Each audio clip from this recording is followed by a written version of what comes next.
Hey everyone, just got a new laptop and feeling a little overwhelmed. Don't worry, I've got you. Let's cover the super basics in just 60 seconds. First, open it up. You'll see a screen and a keyboard. Find the power button. It usually has a circle with a line through it. Give it a press. While it's starting up, let's talk about the trackpad. That's the flat square below the keyboard.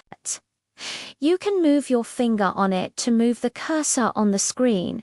Tapping it works just like a mouse click. Once it's on, you'll likely need to connect to Wi-Fi. Look for the Wi-Fi symbol, which looks like little waves. Click it, find your network name, and type in your password. And just like that, you're online. You can now open a web browser like Chrome or Safari to start exploring the internet. It's that simple to get started. If you found this helpful, hit that like button and subscribe for more quick tips. Thanks for watching.